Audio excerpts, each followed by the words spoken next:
I thought I knew what love looked like. 3 years with Amanda taught me everything about building a life together, planning a future, dreaming about forever. We were happy, or at least I believed we were. I worked hard as a software engineer, saved carefully, and valued the simple things that made us smile. But one conversation about an engagement ring changed everything. It revealed a side of her I had never seen before, and forced me to make the hardest decision of my life. Before we dive into how a simple ring turned into the biggest test of my values, tell me where you are watching from. Hit that like button and subscribe, because what happened next taught me that sometimes the trash takes itself out.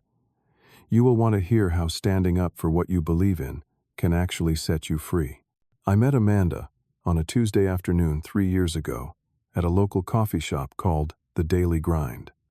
I had just finished a morning meeting and decided to work remotely for the rest of the day. She was sitting at the corner table, her laptop open, typing away with this focused expression that caught my attention.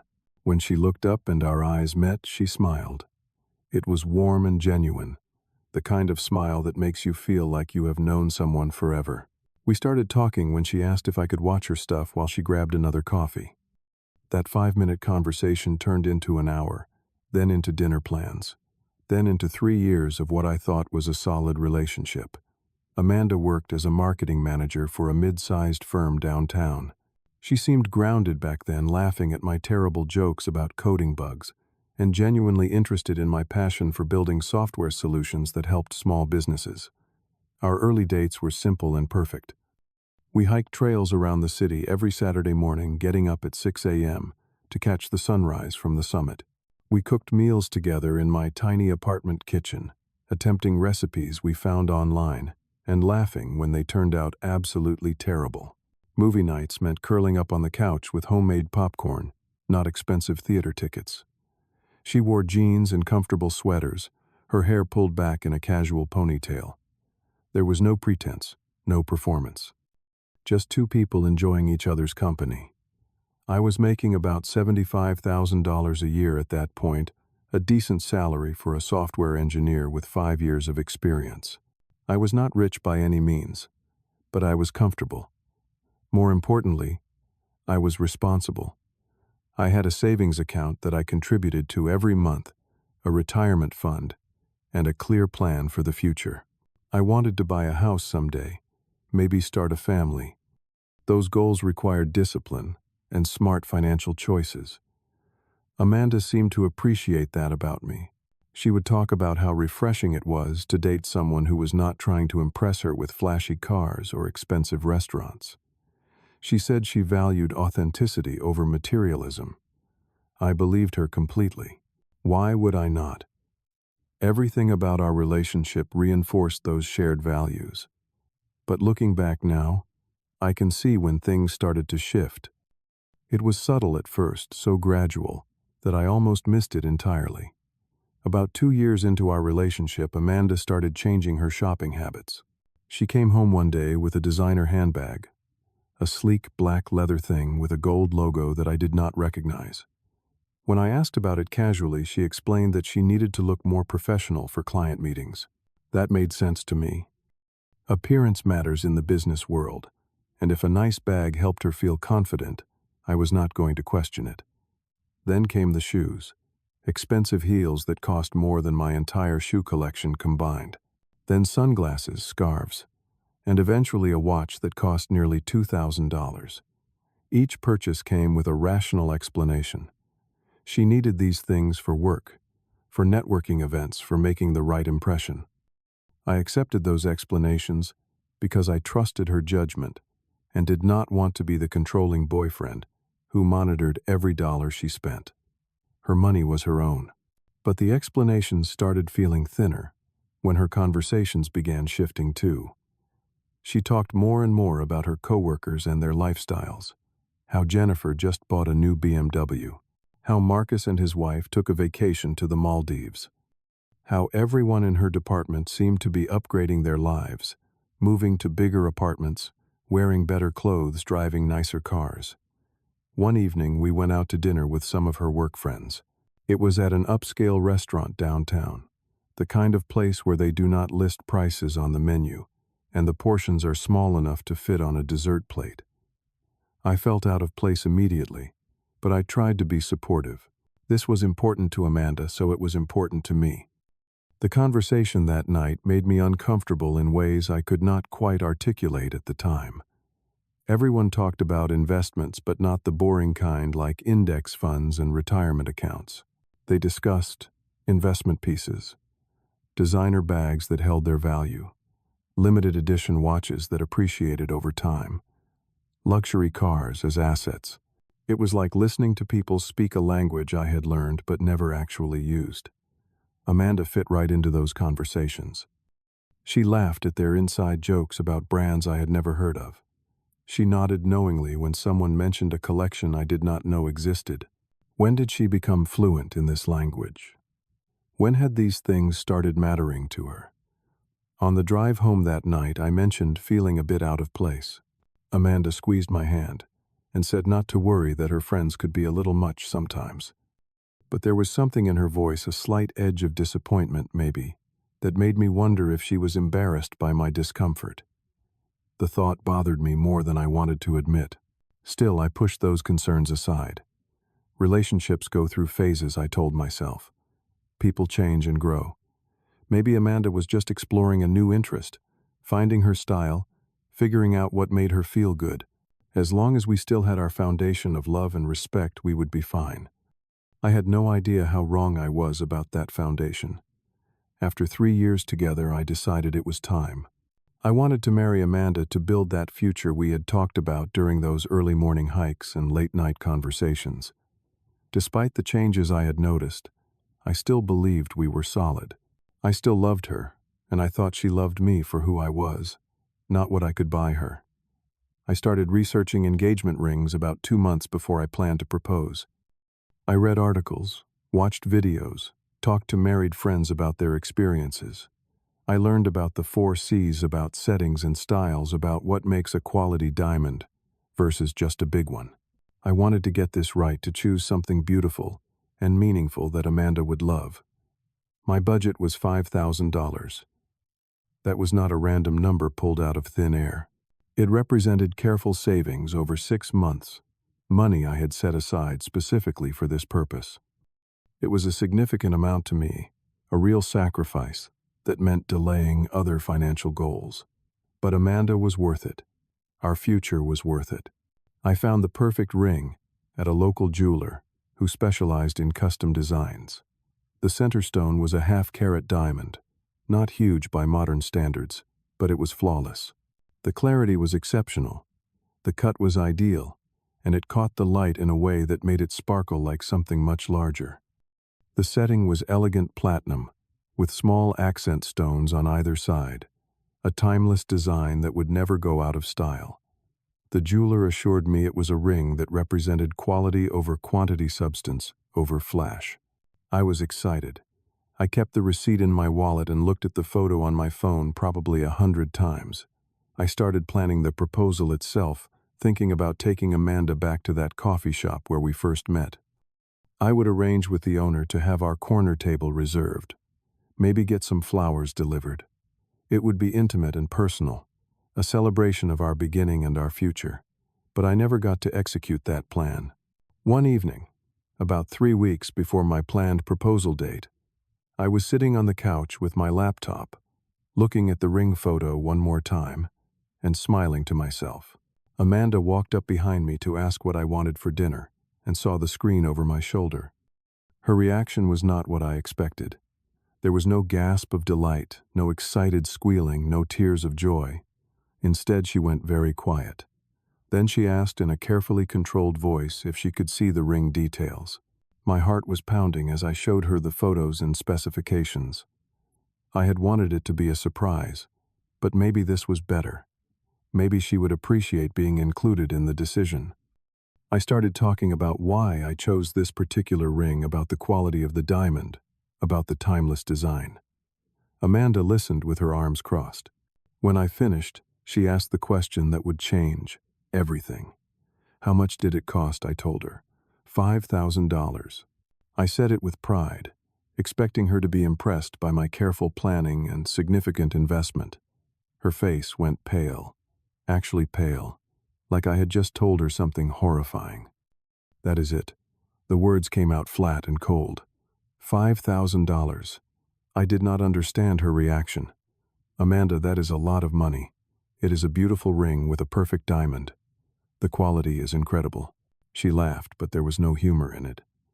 Hunter, do you know what Sarah got? Brian spent $20,000 on her ring. $20,000. And Jennifer hers was $15,000 minimum. I felt my chest tighten. I am not Brian or Jennifer's boyfriend. I am me. This is what I can afford while still being responsible about our future. Responsible. She repeated the word, like it tasted bad. You make $75,000 a year, Hunter. You could afford more if you actually wanted to. If I actually mattered to you. That hurt. That really hurt. You know that is not fair. I am saving for a house for our future together. This ring represents 6 months of careful planning and sacrifice. Sacrifice. Another word she seemed to hate. Other men do not call buying their girlfriends nice rings a sacrifice. They call it an investment in the woman they love. We argued for another hour that night. I tried to explain my perspective, my values, my belief that the meaning of a ring had nothing to do with its price tag. She countered that in her world, in the world she worked in, and the circles she moved through, a $5,000 ring was basically an insult. It was a statement that I did not value her enough to give her something she could be proud of. Proud of, I asked. Or proud to show off? Her eyes flashed with anger. There is nothing wrong with wanting nice things, Hunter. There is nothing wrong with wanting the man you are going to marry to demonstrate that he sees your worth. I do see your worth, I said, my voice breaking slightly. That is why I chose quality over size. That is why I spent 6 months planning this. Because I wanted it to be perfect. Well, it is not perfect, she said. It is cheap, and it makes me feel cheap. She went to bed angry that night. I stayed up on the couch staring at the ring photo on my phone, wondering how something I thought was beautiful and meaningful had become a symbol of failure in her eyes.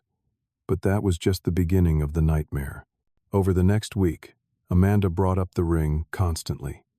She would send me links to rings she liked, each one priced between $15,000 and $30,000. She showed me photos from friends' engagement announcements, pointing out the size of their stones. She made comments about how Brian really loved Sarah, how Marcus truly valued his wife, how real men invested in their partners. Each comment felt like a knife. Each comparison felt like being told I was not enough, would never be enough, could never measure up to these other men with their bigger salaries and flashier lifestyles.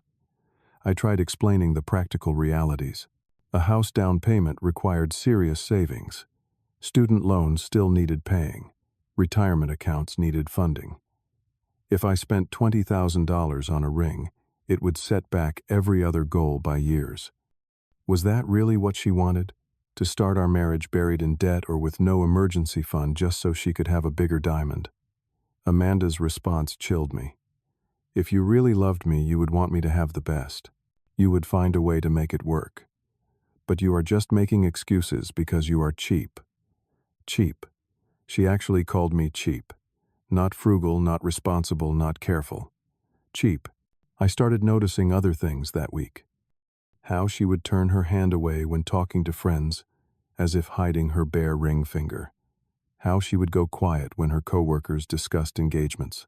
How she looked at me sometimes with this expression of disappointment, like I was a failed project she had wasted 3 years trying to fix. One night, about 10 days after she first saw the ring, we had our worst fight yet. It started when I suggested we could compromise. Maybe I could stretch the budget to $7,000 or $8,000. Find something slightly larger. I thought I was being generous, meeting her halfway. Amanda's response was to cry, real tears streaming down her face, as she asked why I could not understand that this was important to her. Why I could not see that she had spent 3 years with me supporting my career, dealing with my boring friends and my simple lifestyle, waiting for the moment when I would prove that she meant something to me. You mean everything. To me, I said, feeling desperate and confused. How is that not obvious? Then prove it. she demanded. Buy me a ring I can actually be excited about. Show me that I matter more than your savings account. I wanted to make her happy. I really did. But something inside me was starting to crack a foundation, giving way under pressure it was never meant to bear. This was not about a ring anymore. This was about values, about what we believed mattered in life, about whether love could be measured in carats and price tags. That night, lying awake while Amanda slept beside me, I realized something terrifying. I did not recognize the woman in my bed. When had she become someone who measured worth in dollars? When had her love become conditional on my willingness to go into debt for a status symbol? When had we stopped being partners and become adversaries in some competition I had not known we were having? The woman I fell in love with at that coffee shop would have been thrilled with a $5,000 ring. She would have cared about the meaning, not the price. She would have valued our future over her present ability to impress her friends. But that woman was gone, and I had no idea when I lost her. 2 weeks after the ring disaster began, Amanda decided to host a dinner party at our apartment. Well, technically my apartment. She had moved in about a year earlier, but my name was on the lease. She invited 6 of her work friends, the same people from that uncomfortable dinner months ago. I did not want to host, did not want to pretend everything was fine, but Amanda insisted. She said it would be good for us to do something normal to remember how to have fun together. I agreed mostly because I was exhausted from fighting and willing to try anything to get back to some version of normal. I helped her prepare food, clean the apartment, set up the dining room table with the nice dishes we had received as gifts from my parents last Christmas. I tried to be a good host, a good partner, even though my heart was not in it. The dinner started fine. Conversation flowed easily among her friends.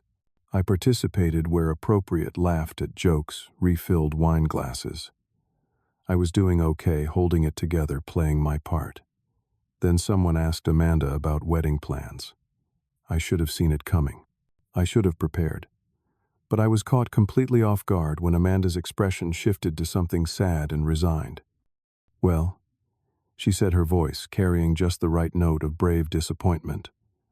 We are kind of at a standstill right now. Hunter does not really think an engagement ring is important. Every person at that table turned to look at me. I felt my face getting hot, my jaw clenching involuntarily. That is not what I said I managed to get out. That is not what this is about at all. But Amanda kept going, and I realized with growing horror that she had planned this. She had invited these people specifically to humiliate me to get validation for her perspective. He thinks $5,000 is enough for an engagement ring. She continued, her voice dripping with wounded dignity. Can you believe that? 5,000. Like I am some kind of budget girlfriend. Her friend Sarah made a sympathetic noise. Girl, that is rough. Brian spent 20 on mine, and I still thought it was a little small. Someone else chimed in. Honestly, anything under 10,000 is basically saying you do not care. Another voice. Maybe he is just really bad with money, and then the worst one. Or maybe he is just cheap. Some guys are like that. They will spend money on themselves but not on their partners. They were talking about me like I was not sitting right there, like I was not a person with feelings and valid reasons for my choices. They were reducing 3 years of my life, my careful planning, my genuine love, down to one word: cheap. Amanda did not defend me.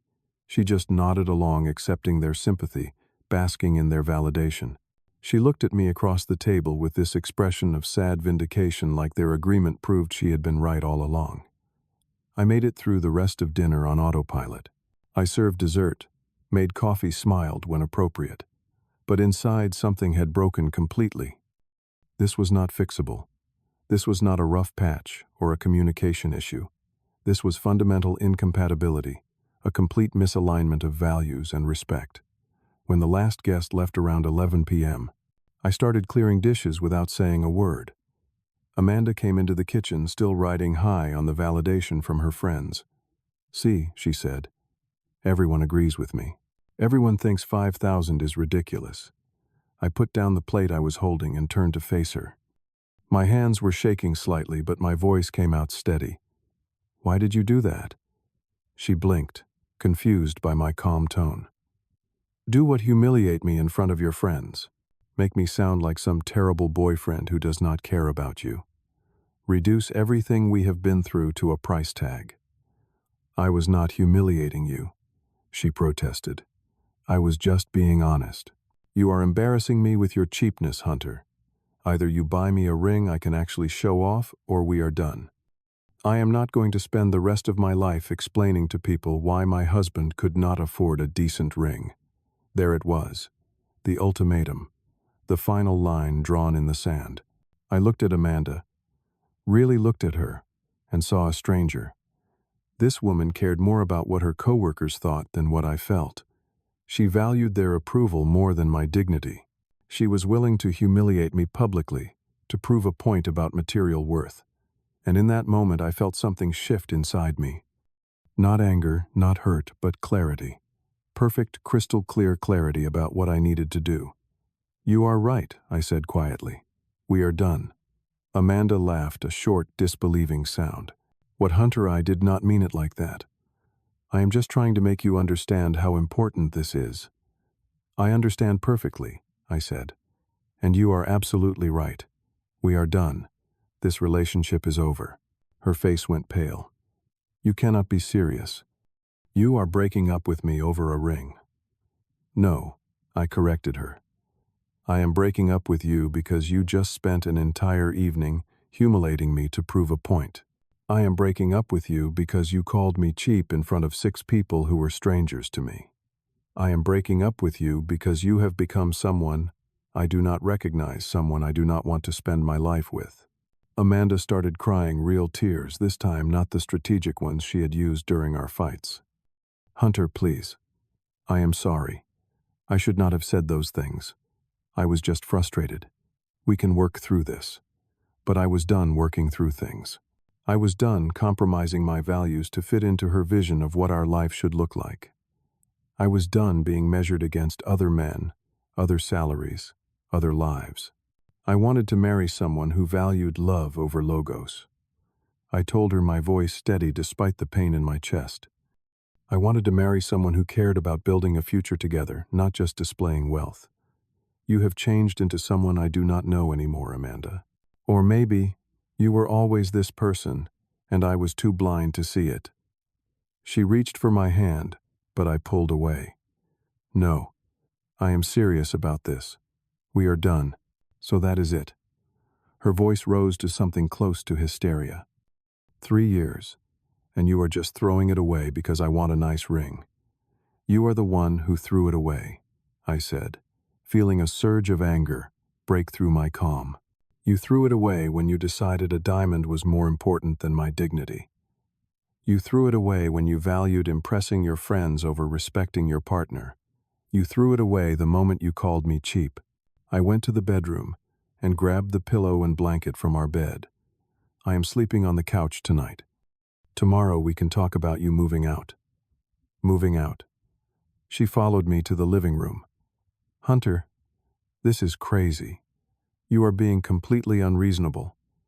I turned to face her one last time. "I am being unreasonable.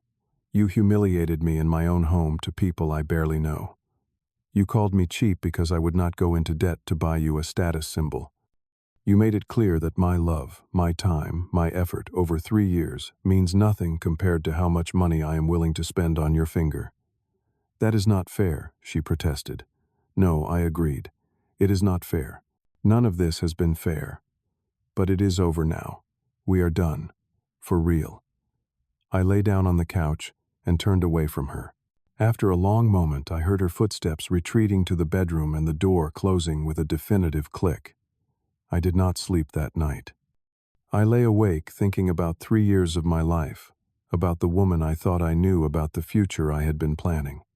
It hurt. It hurt so much I could barely breathe. But underneath the pain was something else. Relief. Freedom.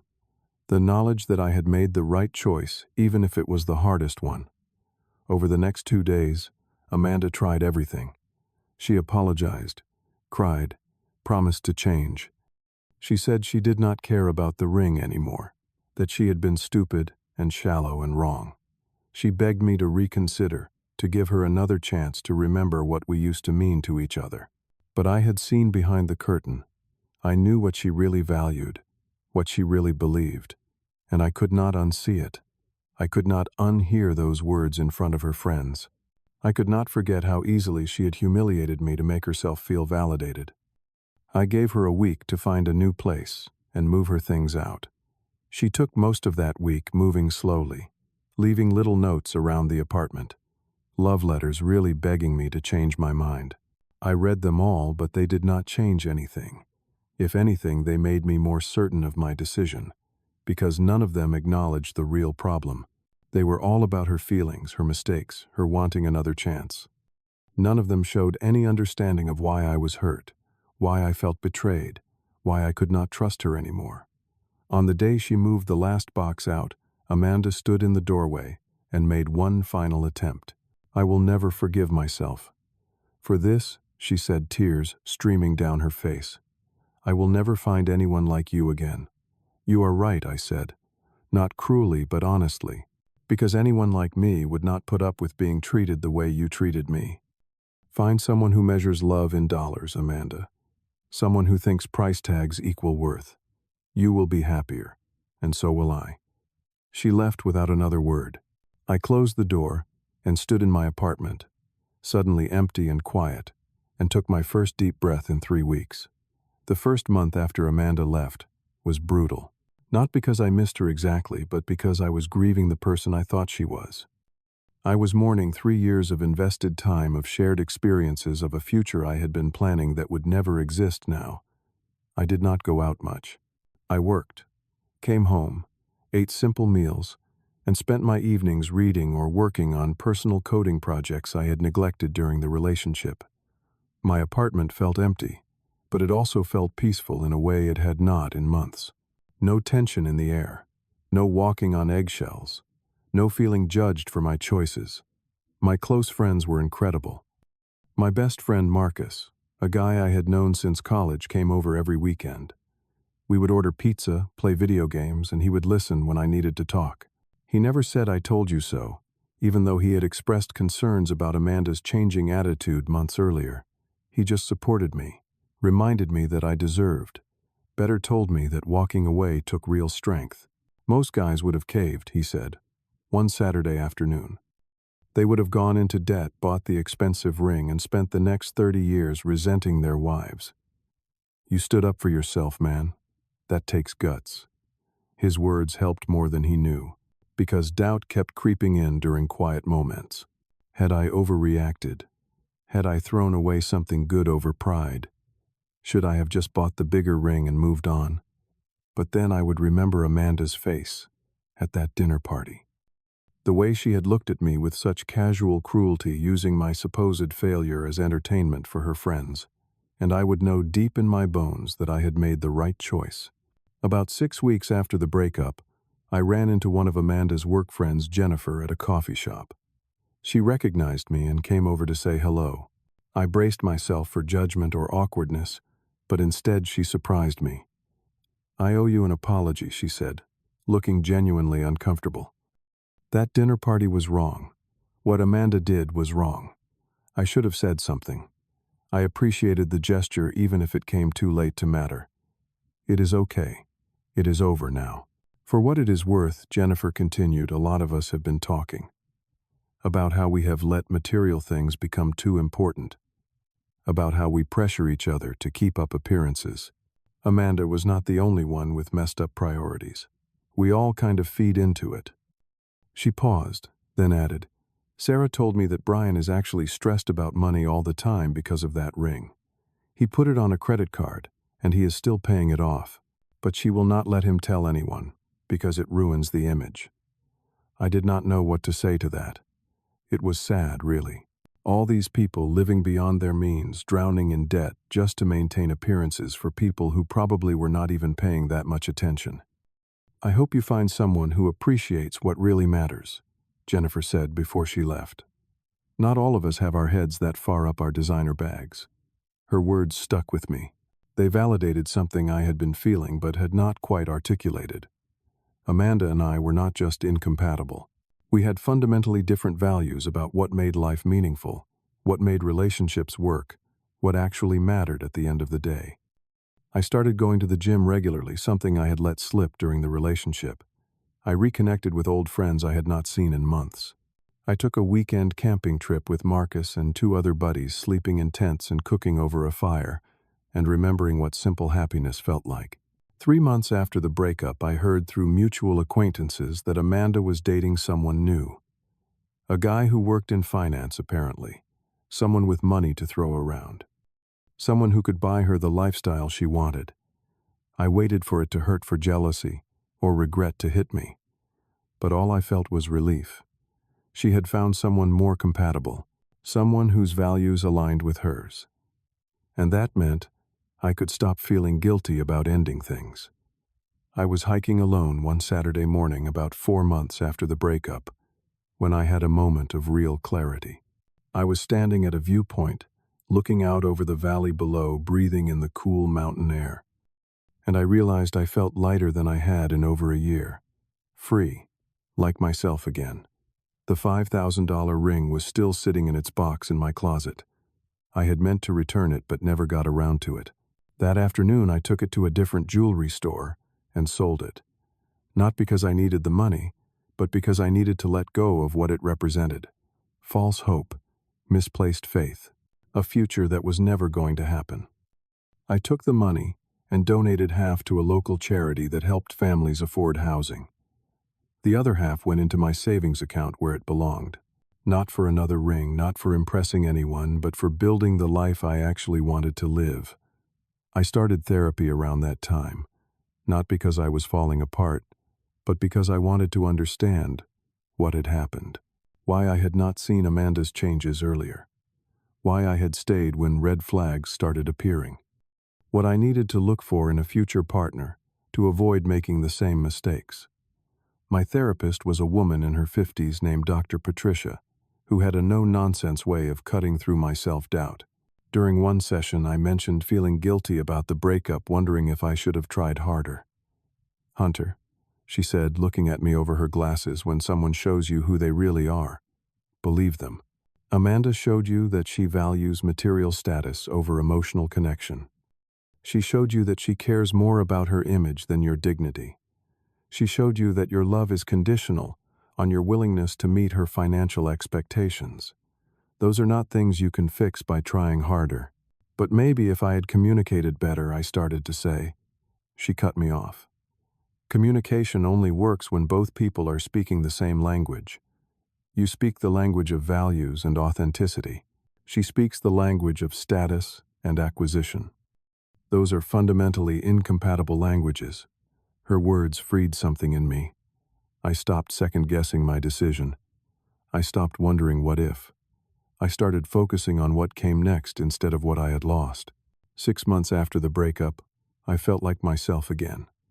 Not the self that had been with Amanda, but the self I was before I started compromising my values to make someone else happy. I remembered what I liked, what I wanted, what made me feel alive. And none of it involved expensive jewelry or impressing strangers. I was at a volunteer event one Saturday afternoon helping to build a community garden in an underserved neighborhood. It was the kind of thing I used to do all the time before Amanda, before my weekends got filled with her friends and her events and her social calendar. Getting dirt under my fingernails, working alongside people who cared about making their neighborhood better, felt like coming home. That is where I met Jenna. She was a teacher at the elementary school nearby, volunteering with her class. She wore old jeans and a faded t-shirt, her hair pulled back in a practical braid, dirt smudged on her cheek. She was beautiful, in a way that had nothing to do with designer labels or Instagram-worthy aesthetics.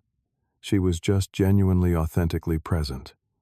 We ended up working in the same plot, planting tomato seedlings. We talked about everything and nothing. Books we were reading, places we wanted to travel, theories about whether pineapple belonged on pizza. She laughed at my jokes, really laughed, and I found myself relaxing in a way I had not with anyone in years. When the volunteer day ended, she asked if I wanted to grab coffee sometime. Not dinner at an expensive restaurant, not drinks at a trendy bar, just coffee. I would really like that, I said, and meant it completely. I am not ready to rush into anything serious. Maybe I will never be ready again. But sitting across from Jenna, at that same coffee shop where I met Amanda 3 years ago, I felt something I had not felt in a long time. Hope. Not hope that she would be the one, not hope that this would turn into forever, but hope that I could trust my own judgment again. Hope that authentic connection was still possible. Hope that I had not wasted 3 years, but rather learned exactly what I did not want in a partner. Jenna asked what brought me to volunteering. I gave her the honest answer. That I had lost myself a bit in a relationship that was not right for me. That I was finding my way back to the things that actually mattered. That I wanted to spend my time and energy on things that made a real difference, not just things that looked good on social media. She nodded like she understood completely. I went through something similar a few years ago, she said. It is hard to remember who you are when you are trying so hard to be who someone else wants. We talked for 3 hours that day, and when we finally said goodbye, she did not ask about my car, or my job title, or how much money I made. She asked if I wanted to meet up next weekend to volunteer again, maybe grab lunch after. That sounds perfect, I told her. And it did. I do not know where things will go with Jenna. Maybe nowhere. Maybe somewhere. But that is okay. Because I learned something valuable from Amanda, even if it cost me 3 years and a broken engagement to learn it. I learned that the right person will not measure your worth in dollars. They will not need you to go into debt to prove your love. They will not humiliate you to validate their own insecurities. They will value authenticity over appearance, substance over status, connection over collection. That $5,000 ring was not too cheap. Amanda's values were just too expensive for my peace of mind. Sometimes the best thing someone can do for you is walk away. And sometimes the best thing you can do for yourself is let them go. So let me ask you something. Have you ever had to walk away from someone you loved because your values just did not align? Have you ever stood up for yourself when it cost you a relationship? Drop your thoughts in the comments below. Hit that like button if this story resonated with you. Subscribe if you want to hear more real stories about standing up for what matters. And share this with someone who might need to hear that they deserve better than being measured by price tags. Thank you for listening to my story. I hope it reminds you that your worth is not determined by what you can buy for someone else. Stay true to yourself, know your values, and never apologize for refusing to compromise your dignity. You deserve someone who sees your value without needing a receipt to prove it.